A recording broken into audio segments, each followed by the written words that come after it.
സ്വാമി ശരണം. മണ്ഡലകാലം പകുതി കഴിയുമ്പോൾ സന്നിധാനത്തും പമ്പയിലും ആശുപത്രിയിൽ സേവനം തേടുന്ന തീർത്ഥാടകരിൽ പകുതിയും പനി ചികിത്സയ്ക്കാണ് എത്തുന്നത്. അലോപ്പതി, ആയുർവേദം, ഹോമിയോപ്പതി ആശുപത്രികളിൽ എത്തിയ 60,000-ലധികം പേരിൽ പകുതിയും പനി, ജലദോഷം, കഫക്കെട്ട് എന്നിവയ്ക്കായാണ് ചികിത്സ തേടി എത്തിയത് എന്നാണ് ആരോഗ്യവകുപ്പ് അധികൃതർ വ്യക്തമാക്കുന്നത്. സന്നിധാനത്ത് പെട്ടെന്നുള്ള കാലാവസ്ഥാ മാറ്റവും മല കയറുന്നതിലെ ആയാസവുമാണ് മിക്കപ്പോഴും പ്രതികൂല ആരോഗ്യാവസ്ഥ സൃഷ്ടിക്കുന്നത് എന്നും Sannidhanam medical officer Aneesh K Soman പറഞ്ഞു. നിലവിൽ വിവിധ രോഗങ്ങൾക്കായി ചികിത്സയിലിരിക്കുന്നവർ ദർശനത്തിനായി എത്തുമ്പോൾ ചികിത്സാ രേഖകളും കഴിക്കുന്ന മരുന്നുകളും കൈവശം കരുതണം എന്നും ദർശനത്തിന് എത്തുന്നതിന് ദിവസങ്ങൾക്ക് മുൻപേ നടത്തം ഉൾപ്പെടെയുള്ള ലഘുവ്യായാമങ്ങൾ ചെയ്തു തുടങ്ങണം എന്നും ആരോഗ്യവകുപ്പ് നിർദ്ദേശിക്കുന്നുണ്ട്. മല കയറുന്നതിനിടയിൽ ക്ഷീണം, തളർച്ച, നെഞ്ചുവേദന, ശ്വാസതടസ്സം എന്നിവ ഉണ്ടായാൽ മല കയറുന്നത് നിർത്തി വൈദ്യസഹായം തേടണമെന്നും ആരോഗ്യവകുപ്പ് നിർദ്ദേശിക്കുന്നു. 22 ദിവസത്തിനിടെ പമ്പയിലും സന്നിധാനത്തും വിവിധ ആശുപത്രികളിൽ 67,597 പേർ വിവിധ ചികിത്സയ്ക്കായി എത്തിയിട്ടുണ്ട്. സന്നിധാനത്ത് 28,839 പേർ അലോപ്പതി ചികിത്സ തേടിയപ്പോൾ 25,060 പേർ ആയുർവേദ ചികിത്സയും തേടി.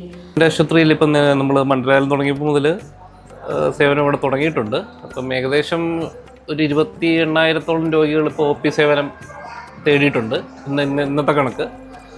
ഇപ്പം തിരക്ക് കുറേശ്ശെ കൂടി വരുന്ന ഒരു പ്രവണത കാണുന്നുണ്ട്.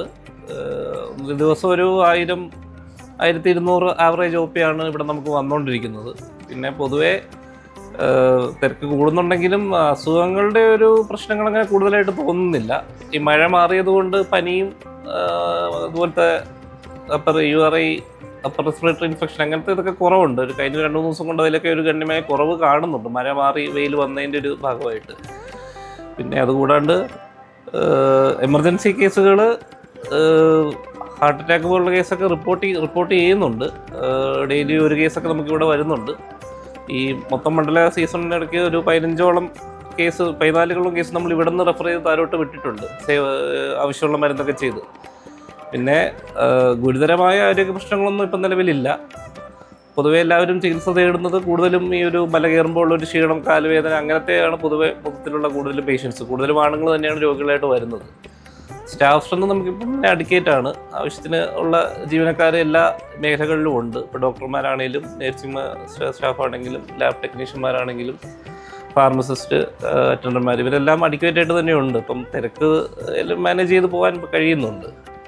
പൊതുവേ ഒരു തൃപ്തികരമായ സേവനമാണ് കൊടുക്കുന്നതെന്നാണ് ഞങ്ങൾ കരുതുന്നത്. ഇതുവരെ അങ്ങനെ പൊതുവേ പരാതികളൊന്നും ഉയർന്നിട്ടില്ല ആരോഗ്യമേഖലയെ ചുറ്റിപ്പറ്റി. പിന്നെ അതുകൂടാണ്ട് നമ്മൾ ഫീൽഡ് സ്റ്റാഫുണ്ട്, ഹെൽത്ത് ഇൻസ്പെക്ടറിൻ്റെ ജൂനിയർ ഹെൽത്ത് ഇൻസ്പെക്ടർ നടക്കുന്ന ഫീൽഡ് സ്റ്റാഫും ഒക്കെ ഉണ്ട്. അവർ ഇപ്പോൾ ഇവിടുത്തെ സന്നിധാനവും പരിസരങ്ങളും ഒക്കെ വ്യക്തമായിട്ട് പരിശോധനകൾ നടക്കുന്നുണ്ട്, ഹോട്ടൽ ഇൻഫെക്ഷൻ നടക്കുന്നുണ്ട്. അതുകൂടാണ്ട് ഈ കൊതുക് നിവാരണ പ്രവർത്തനങ്ങളൊക്കെ ഭംഗിയായിട്ട് നടക്കുന്നുണ്ട്. ഫോഗിങ്.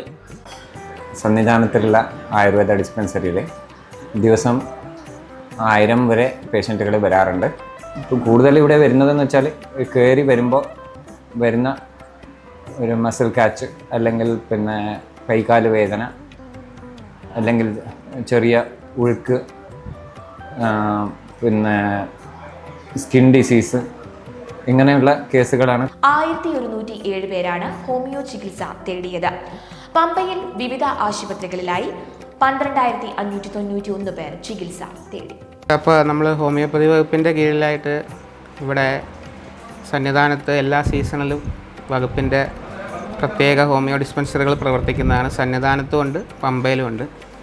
പൊതുവേ നമ്മൾ ഈ മല കയറി വരുന്ന ഭക്തർക്കായിട്ടുള്ള അടിയന്തര സാഹചര്യങ്ങളിൽ ചികിത്സിക്കാനുള്ള ചികിത്സാ സംവിധാനങ്ങളാണ് ഇവിടെ ഒരുക്കിയിരിക്കുന്നത്. അതായത് മല കയറി വരുന്ന ഭക്തർക്ക് പെട്ടെന്ന് തണുപ്പടിച്ചുണ്ടാകുന്ന ശ്വാസകോശ രോഗങ്ങൾ, അതുപോലെ തന്നെ അവർക്കുണ്ടാകുന്ന ശാരീരികമായ മറ്റ് ബുദ്ധിമുട്ടുകൾ, ശ്വാസം മുട്ടുള്ളവർക്കുണ്ടാകുന്ന ബുദ്ധിമുട്ടുകൾ, പിന്നെ കൈകാല് വേദനകൾ, അങ്ങനെ പിന്നെ ചെറിയ പരിക്കുകൾ ഉണ്ടാകുന്നവരുണ്ടാവും. പിന്നെ ഭക്ഷണത്തിൽ നിന്നും വെള്ളത്തിൽ നിന്നും കിട്ടുന്ന സാംക്രമിക രോഗങ്ങളുണ്ടാകുന്നവരുണ്ടാവും.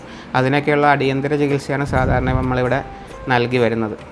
പഴകിയ അസുഖങ്ങൾക്കുള്ള ചികിത്സ സാധാരണ നൽകാറില്ല. അത് വേണ്ടി വന്നാൽ തന്നെ അതാത് അവരുടെ എന്താ പറയുക, അവരുടെ സ്ഥലത്ത് സമീപത്തുള്ളവരെ സമീപിക്കാനാണ് നമ്മൾ പറഞ്ഞു വിടുന്നത്. പിന്നെ നമ്മൾ നൽകുന്ന സേവനങ്ങളെന്ന് പറഞ്ഞാൽ പ്രത്യേകമായിട്ട് ശബരിമലയിൽ നമ്മൾക്ക് ആവശ്യം വരുന്നത് എന്തെങ്കിലും സാംക്രമിക രോഗങ്ങൾ ഉണ്ടാകുമ്പോൾ ഉണ്ടാകുന്ന പ്രതിരോധ മരുന്ന് വിതരണമാണ്. അതിൽ കൂടുതൽ ഹോമിയോപ്പതി വകുപ്പിന് പെട്ടെന്നുണ്ടാകുന്ന പകർച്ചപ്പനി അല്ലെങ്കിൽ വയറിളക്ക രോഗങ്ങൾ, എന്തെങ്കിലും പകർച്ചവ്യാധികൾ അങ്ങനെ വന്നു കഴിഞ്ഞാൽ സാധാരണ എല്ലാ വകുപ്പുകളിലും ഇവിടെ ശബരിമലയിൽ പ്രവർത്തിക്കുന്ന എല്ലാ വകുപ്പുകളിൽ നിന്നുള്ള വകുപ്പ് മേധാവികളിൽ നിന്ന് അല്ലെങ്കിൽ ഇവിടെ പ്രവർത്തിക്കുന്ന സ്ഥാപനങ്ങളിൽ നിന്നുള്ള മേധാവികളുടെ റിക്വസ്റ്റ് പ്രകാരം, കത്ത് പ്രകാരം നമ്മളവർക്ക് എണ്ണം കണക്കാക്കി പ്രതിരോധ മരുന്ന് സ്ഥാപനത്തിൽ നിന്ന് വിതരണം ചെയ്യാറുണ്ട്. അതാണ് ചെയ്യുന്ന മറ്റൊരു സേവനം. പിന്നെ നമുക്ക് ഇവിടെ പൊതുവെ ആയുർവേദത്തിൻ്റെ പോലെ തന്നെ എക്സ്റ്റേണൽ ആപ്ലിക്കേഷൻസ്, അതായത് ഓയിലുകളും ഓയിൻമെൻറ്റുകളും ഒക്കെ ഉണ്ടാകുന്ന വേദനയായിട്ട് വരുന്നത് അല്ലെങ്കിൽ നടന്നു വരുമ്പോൾ ഉണ്ടാകുന്ന മസിൽ വേദനകൾക്ക് അതിനൊക്കെയുള്ള സംവിധാനമുണ്ട്. ശ്വാസകോശ രോഗങ്ങൾക്കായിട്ട് മരുന്നിന് പുറമെ നമ്മൾ നെബുലൈസേഷൻ ചെയ്യുന്നുണ്ട്. പ്രത്യേകം പെട്ടെന്നുള്ള ഒരു എന്താ പറയുക ആശ്വാസത്തിനായിട്ട് നെബുലൈസേഷൻ ചെയ്യുന്നുണ്ട്. പിന്നെ മറ്റ് സ്ഥിരം എന്തെങ്കിലും ശാരീരിക അസ്വസ്ഥതകളുള്ളവർ ഇവിടെ വരുമ്പോൾ അത് കൂടുകയാണെങ്കിൽ അതിനുള്ള ചികിത്സയും എല്ലാം നൽകുന്നുണ്ട്. പൊതുവേ നല്ല രീതിയിലാണ് പമ്പയിലെയും സന്നിധാനത്തെയും ഒ പികൾ പ്രവർത്തിക്കുന്നത്. ഒരു ഏകദേശം ആവറേജ് 100-നടുത്ത് രോഗികൾ എല്ലാ ദിവസവും വന്ന് പോവാറുണ്ട്. 24 മണിക്കൂറുമാണ് പ്രവർത്തനം. നമ്മുടെ സ്റ്റാഫാണെങ്കിലും നമ്മുടെ മരുന്നുകളാണെങ്കിലും എല്ലാം സംവിധാനങ്ങളെല്ലാം സജ്ജമാണ്. പോരായ്മകളൊന്നും ഇല്ലാതെ